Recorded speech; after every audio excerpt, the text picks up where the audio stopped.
As one of Teruko's primary foils, Charles' personality and arc are critical to the narrative's development and the exploration of Teruko's character. But this, as we will soon see, is not his only importance of the story, and it is not the only importance of his arc. Hi, I'm Winter, and in this video, I'm going to be doing a character study on Charles Cuevas. A few notes before we begin. This is going to be longer than the Teruko video essay, not because he's more complex than she is, but because I think it's more reasonable to go scene by scene when analyzing him given that he has less screen time. I also mainly discussed determinism and Teruko's ties to that philosophy in my previous video. There are honestly so many topics I could still talk about with her that I barely touched. I mean, I didn't even cover her interactions with David, for example. Maybe I'll make another video on her later. I'm also going to be trying to speak slower, so that's going to add to the runtime significantly. Thanks for understanding, and enjoy. One of the most compelling things about Charles to me has always been the way in which he's introduced, and the way in which his introduction influences our perceptions of Teruko in particular. During the prologue, Teruko's main dynamic is with Xander. She's talked to the rest of the cast, sure, but she doesn't seem particularly interested or invested in any of them or their behaviors, at least not to the same degree as he is. He's a lot more talkative than she is, and he has a habit of dominating early conversations with his classmates, if only because he spends most of these conversations actively yelling at them. Teruko's first opportunity to interact with the rest of the cast, without Xander getting in the way, is in her investigation with Charles, and their dynamic is incredibly different from the previous. To say that Charles is set up to be her rival, while true on the surface, actually doesn't do their dynamic in episode 1 justice. Charles, unlike a lot of the main antagonists of other Danganronpa games, while at odds with Teruko, is not really portrayed in the scenes as being above her, or planning something greater than her. In fact, this is outright deconstructed. A major point in the scenes is that Charles isn't actually intellectually superior to Teruko like he claims to be. This is not to say he's stupid, he isn't. But one of the key points made about him in episode 1 is that he is less knowledgeable than Teruko in many ways, mostly with regards to the basic realities of life in the real world. I talked about this more in depth in Teruko's video essay, but he's very much the book smarts of her street smarts, and this episode is the best example of that. He isn't some kind of cunning mastermind. Despite his attempts to come across as better than her, and by extension, the rest of the cast, it's made quite clear that he really isn't. We learn a lot about Charles' worldview very quickly here. Basically everything he says is to further his projection of the following points. He's intelligent, he's competent, he's useful, and by extension, important. This colors almost every interaction he has with the rest of the cast. When Teruko points out something to him that he thinks is obvious, he immediately feels the need to assert the fact that he already knew, as if he takes her input to imply that she thinks he can't figure things out on his own. When she says something that he can poke holes in anyway, he defaults to doing so. When she disagrees with him or points out flaws in his reasoning and lifestyle, his first instinct is to go on the defensive. This is the major difference between his dynamic with Xander and his dynamic with Teruko. He's actually quite a bit more comfortable when talking to Xander, even if he's more markedly aggressive. The reason for this is simple. Xander cares about his opinions, even if he doesn't agree with them. He sees changing his mind and calling out his flaws is worth his time, regardless of its effectiveness. Teruko, on the other hand, simply does not care. His opinions of both her and the world at large are unimportant to her because she sees him as inexperienced and naive. She seems to understand the issues with his worldview on a much deeper level than most of the others, and she calls him out for it without much care for if it'll change his mind or not. The reason this throws him for a loop is twofold. Firstly, a critical part of maintaining his ego is that he needs to see himself as important and superior to those around him. Teruko outrightly challenges this by making it clear that she doesn't see him as either of these things. His actions, personality, and behavior are not particularly important to her in any way, just wrong and annoying. And secondly, while Teruko might not care about what he thinks of her, Charles does care about what she thinks of him. His self-worth is not just predicated on his intelligence, but also on others perceiving him as intelligent. And this includes Teruko. He doesn't need people to like him or think he's a good person. Far from it, actually. He needs people to think he's smart. And when Teruko makes it clear that she can see through this facade, he obviously does not take well to it. When he talks to Wit in the laundry room later, another facet of his worldview is laid bare. Not only does he need to be seen as intelligent and competent, but he also equates this to callousness. If he's vulnerable, he's naive, and if he's naive, he's stupid. We see this earlier when he emphasizes to Teruko his apathy regarding the lives of his classmates, and it's only made more obvious here. This scene also makes it clear why he has such disdain for Wit. Not only does he not take him seriously, but he's also actively encouraging him to be open about his personal life and emotions, and he sees these both as attacks on his intelligence. Other than this scene and episode 1, he's largely absent from the first chapter, which in and of itself is notable in terms of his characterization. He's not only an introvert, but he also just generally dislikes his peers, especially Wit and Teruko, and refuses to interact with them unless it's absolutely necessary. His introduction and subsequent scenes establish his key character traits quickly and clearly. He's intelligent and knowledgeable, but he's also arrogant, rude, sheltered, and out of his depth in this situation, in some ways more than anyone else. While technically being released after Chapter 1 and generally fitting better into the series when watched afterwards, I'm going to be covering his free time events with Wit here because they give us insight into his outlook at the start of the series in a very important way. It is here that the reason for his condescending attitude is most clearly demonstrated. He hates the idea of other people looking down on him.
Note that he seems to anticipate this from everyone he interacts with, including and especially his peers. When he's refuting what he thinks to be Wit's opinions of him, he doesn't just say that he thinks Wit views him as less than. He says that he knows he does. This brings us to a key part of Charles's characterization in general, especially in the first chapter, his insecurity about his intelligence. Terko repeatedly emphasizes that Charles is a sheltered person, and this trait is only further demonstrated by basically every scene he's in. Even when he's trying to be rude and insulting, he's constantly slipping up, making social faux pas, oversharing, and overstepping, oftentimes in ways he doesn't seem to immediately notice until they're pointed out to him. Because of his arrogance, he refuses to admit to these mistakes and instead doubles down on them, but it's still clear that he doesn't have real-world experiences, much less social experience. Charles has very protective parents, something that is only reinforced in Chapter 2, and this is what fostered his fragile ego. He's gone his life being treated by his parents like he needs to be sheltered, to be shielded from the world. While the exact reasons for this will become evident later, to him, this treatment is solely because they inherently view him as incompetent and incapable of meeting his own needs. It also doesn't help that being raised like this means he lacks a lot of the experiences and worldliness that his peers have, and that only furthers others' perception of him as stupid and weak. I think this is also a good time to bring up the fact that Charles is quite likely to be autistic. While I'm not entirely sure that this is intentional, he exhibits a lot of traits and behaviors that are potentially indicative of autism, and a lot of fans of the spectrum, including myself, interpret him and other characters through that lens, so I think it's worth mentioning. For viewers who might not be as well versed in the reason he's often considered to be, intentionally or not, autistic coded, it's mainly because he exhibits some of the following traits: difficulty understanding social situations and social cues, difficulty reading others socially and being read in turn, sensory avoidant behaviors, sensory seeking behaviors, dislike for or discomfort with change, difficulty or inability to communicate verbally when stressed, intense and specific interests, curiosity and the need to be intellectually stimulated, above average pattern recognition and ability to notice minor details. Of course, these do not apply to every autistic person and do not necessarily mean that he's definitively on the spectrum, especially since a lot of these behaviors can be attributed to other things. That said, I think it's a fair interpretation that would also provide further explanation as to his insecurity around his intelligence. A lot of his issues regarding his self-esteem are based around his usefulness and ability, and he seems very uncomfortable with the idea of being limited in that regard. It's very common for people who are on the spectrum, and disabled people more generally, to be treated like they're incompetent, useless, unaware, and unintelligent by virtue of their disability, or to internalize those feelings from frustrations around the difficulty or inability to do certain things. In any case, Charles has a lot of personal issues around his perception and expression of his self-worth, and its predication on his intelligence and competence. And the ways in which he's affected by the events of Chapter 1's deadly life only make this more clear. Charles is the second suspect of the first case due to Xander's attempts to frame him and his not participating in the trial or investigation. While we as the audience haven't seen him in a few episodes, it's quite easy to notice his silence during the trial, especially because he's typically quite talkative. He doesn't participate in the scrum debate, and the evidence that seems to be from his notebook is presented by Wit of all people, whom he's been established to vehemently dislike up until this point. In fact, it seems like Wit is the person who knows the most about his whereabouts and alibi, and for no discernible reason, is who he's been with since immediately after Xander died. Wit eventually clarifies that the reason Charles has been acting the way he has is because he's currently suffering a traumatic breakdown from seeing Tereko severely injured, which has left him largely unable to think or communicate coherently. As for why he's been with Wit for the intervening hours, it's because he's been the one trying to calm him down and help him recover. His behavior during the trial runs completely counter to how we've seen him act previously. He's been shown to have a habit of rambling and oversharing, and yet he's almost completely silent here. He's been depicted as argumentative and rude, but when he's accused during the trial, he doesn't even try to defend himself. He's been established as being callous and apathetic, but his defining emotions in these scenes are fear, anxiety, and panic. This flips both the perspectives of the audience and those of the characters themselves with regards to him and the kind of person he is, and this includes Charles himself. These developments are what lead into his Chapter 2 characterization and cause his shift into behavior in Chapter 2. I think it goes without saying that Charles is heavily affected by the events of the first chapter. Even he didn't know he had trauma of any sort up until then. It's obviously not going to be easy for him to reconcile that idea with his concept of self. Self-esteem is also heavily tied to the opinions and perspectives of those around him, so when their opinions of him change, so too does his self-perception. There's also this general avoidance with regards to talking about or to Charles from this point on for most characters. When he speaks, the group tends to go quiet, and no one except for Wit seems to go out of their way to interact with him. All of this to say that having such a spectacle made of his breakdown is obviously something he more than has reason to react strongly to, especially given how he's been characterized up until this point. However, despite his previous appearances perhaps giving the opposite impression, he takes the upending of his entire worldview with a good deal more maturity than one might expect, and this is made evident from the moment he comes on screen in Chapter 2. In Tereko's video essay, I briefly touched on how the opening episode of Chapter 2 establishes the new group dynamic by reintroducing characters carefully, specifically Tereko and Eden. This is also true of various other characters' first scenes here, and Charles is one of the best examples of this. His first line since Chapter 1 is to ask where Tereko is. In fact, he's the first to notice that someone's missing at all. He doesn't even follow it up with a snide comment about how he's glad she's in here or anything like that either. This is a genuine question. His appearance here is an inversion of his introduction. The very first scene we get with Charles outside of the prologue is Tereko reaching out to him to investigate together, which he makes it very clear that he is not keen on doing. He does not like her, he does not like the group, and he wants to be alone. This dynamic is flipped in Chapter 2, with him being the one to initiate a conversation with her. Another person he's suddenly willing and even eager to talk to is Wit, who later emphasizes that Charles has changed a lot as a person since the first trial. All of this to say that Chapter 2 very quickly establishes what we can expect from Charles from this point forward, and how the events of the previous chapter have changed his outlook. The reason why his breakdown in Chapter 1 causes him to undergo such substantial character development is because it fundamentally challenges his worldview. His actions before this are based on the idea that everyone thinks he's weak and stupid, so he has to constantly be trying to convince everyone, including himself, of the opposite. He can't allow himself to admit to his mistakes or be vulnerable because that would lead to even more judgment, and he can't have that. In order to prove his worth, he needs to be emotionless and apathetic towards everything, and he needs to maintain this in everything he does. What ends up shattering this perception isn't just his sudden vulnerability, it's specifically how Whit responds to that vulnerability. With this change in worldview also comes a change in his interactions with Whit. Up until now, Charles' opinion of Whit has been quite clear. He hates him, not just because he finds him unfunny and annoying, but because he thinks that he looks down on him. After all, that's all anyone ever does, right? Whit's attempts to connect with him, and the class more broadly, read Charles as an attack on his ego, so it's only natural that he would have a strong distaste for him. What becomes evident through Whit's actions during the trial and investigation is that this aggression is one-sided. Whit actually doesn't have any ill will towards him, in fact, quite the opposite. Even though Charles sees his every move up until this point as an attempt to make a mockery of him, when he's at his most vulnerable, Whit is actually the person who comes to his defense. He doesn't take it as a sign of weakness or stupidity like Charles expects him to, and that choice is what changes his perception of the group at large. What his interactions with Whit here teach him is that he isn't as indifferent as he'd like to think. Charles is someone who's in a very difficult position not only because of his natural disadvantages in the killing game, but also because of how the circumstances have affected him as a person. The ways in which his brain works can and have been used against him, and that isn't something he can just will to stop. It's not a measure of intelligence or strength, it's just something that happens to him, and it's something he's going to have to come to terms with. It would be ignorant to try to avoid it at this point. It's just a fact of his situation. He can't control it. But what he can control is how he responds to it and how he interacts with the rest of the cast going forward, and this realization sets into motion his Chapter 2 arc. The reason he doesn't spiral in the same way Tereko does is because he has a support system to challenge his previous perspective. While Tereko doubles down, he does the opposite because he's realized his entire thought process was flawed. This isn't to say there aren't still remnants of that worldview. He's definitely still rough around the edges in some ways, but he's grown out of it to some degree, and this is because of the empathy Whit shows him. As he interacts with Tereko more in Episode 3, the specific ways in which he has changed as a person become more evident. He's dialed back the constant gloating significantly. In fact, despite claiming otherwise, he does seem to see Tereko as an equal now, and the cast more generally. He's still defensive at times, but he's much less opposed to being honest, even if not directly so. And, most importantly, his apathetic worldview has shifted. He outright admits to being affected by the trial and the deaths of Min and Xander respectively, even though that runs directly counter to his previous assertions, because his perspective on what the vulnerability means has changed that drastically. He also makes it more generally clear that he's grown to like certain members of the surviving cast as well, namely Whit and Tereko, even if he's loath to admit it, and that he values their lives. However, for better or for worse, he isn't the only one who has changed due to the events of Chapter 1. As I spoke about in her essay, Tereko's main takeaway from the first trial is that she was naive to think that it could ever be safe to care about others. Her perception of who she is and the effects she has on others are inextricably tied to the narrative she perpetuates about herself. She's a fatalist. She doesn't believe that she has agency, and that is how she justifies her actions to herself. This is in direct contrast with Charles. Note how everything I said above about the changes in Charles's behavior is intentional on his part. These are all conscious decisions he is deciding to make. He's actively going out of his way to be cognizant of his situation and to introspect on the events of the previous trial. He's choosing to carve out agency in a way she isn't, a distinction that multiple other characters also share, but Charles specifically emphasizes in his dynamic with her. Tereko and Charles serve as narrative parallels because their arcs are essentially inverse to each other.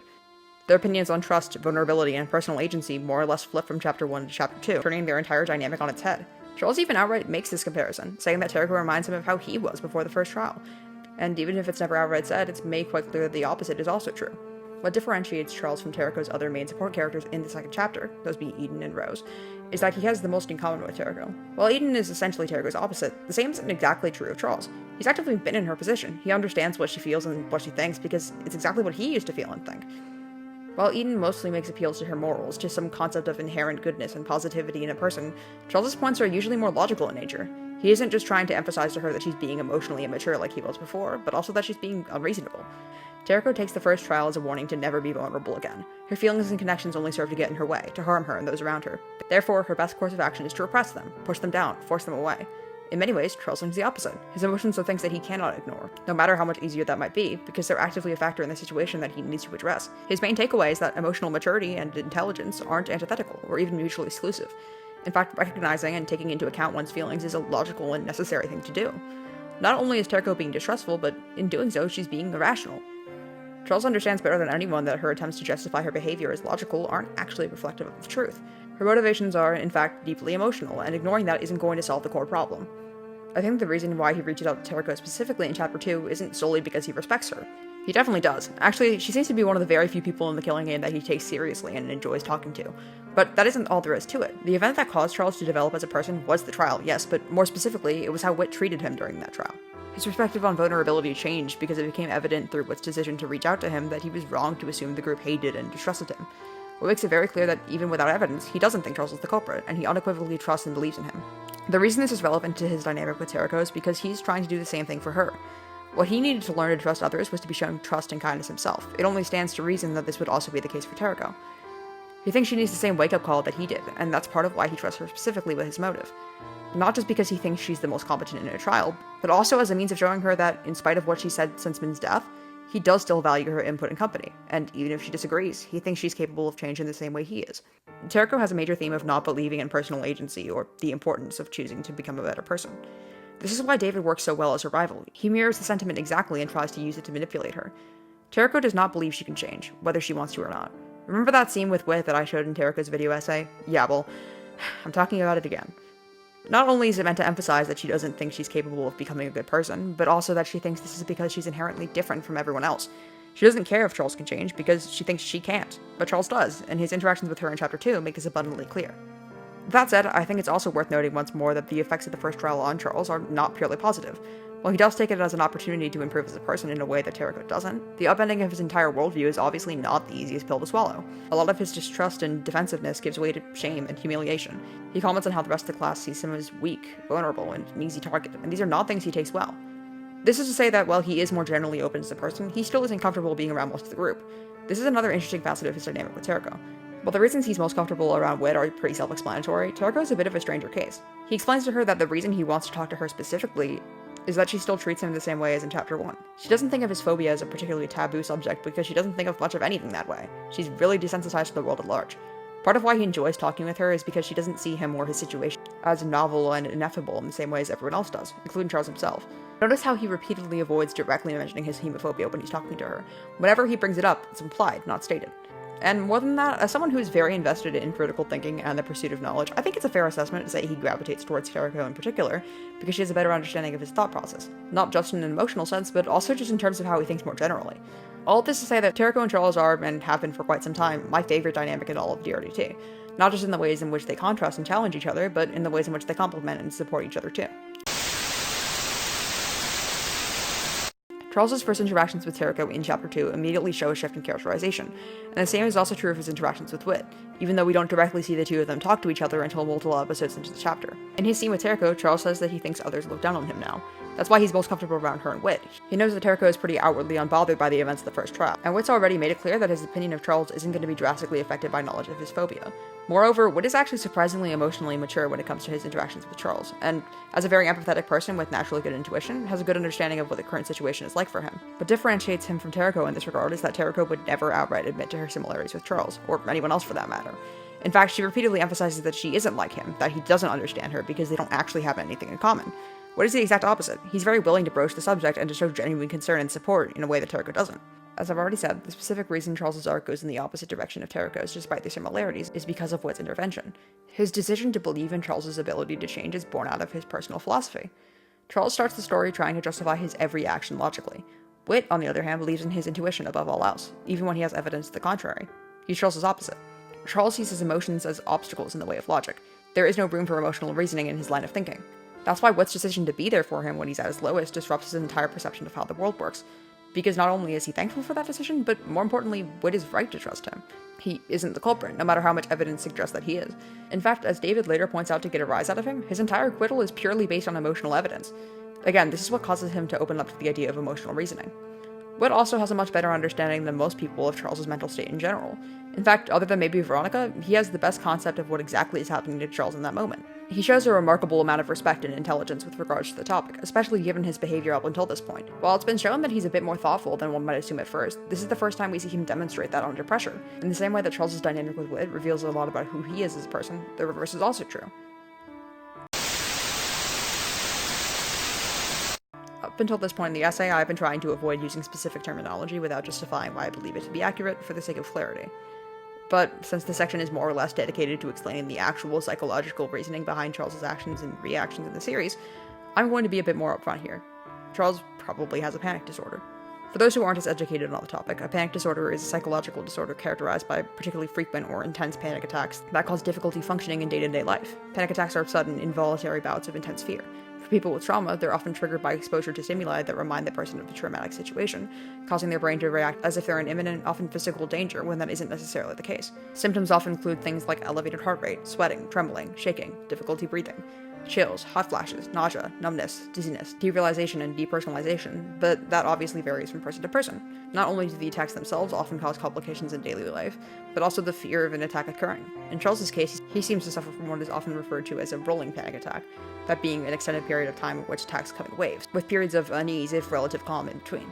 The trauma that caused him to develop this sort of reaction is pretty heavily implied to be related to the death of his older brother Elliot.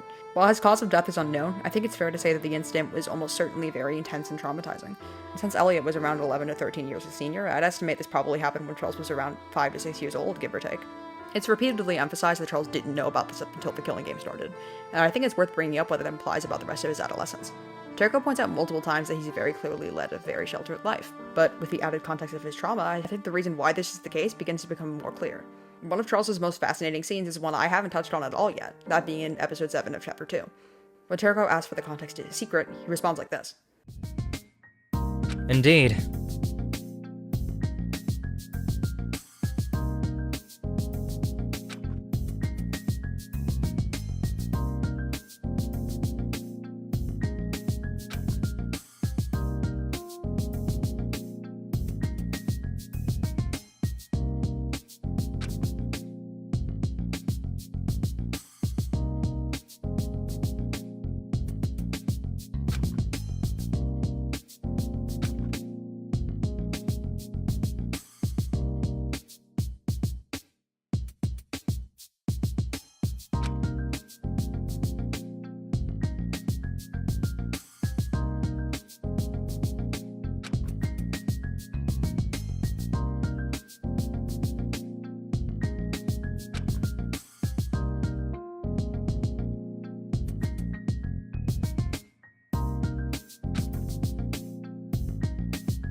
Childhood amnesia is defined as the difficulty or inability that most people experience with accurately recalling episodic memories from early childhood. While this is a very normal and benign phenomenon in most cases, for Charles it's left him without any knowledge of a major period of his life. This is why he doesn't even remember having an older brother at all.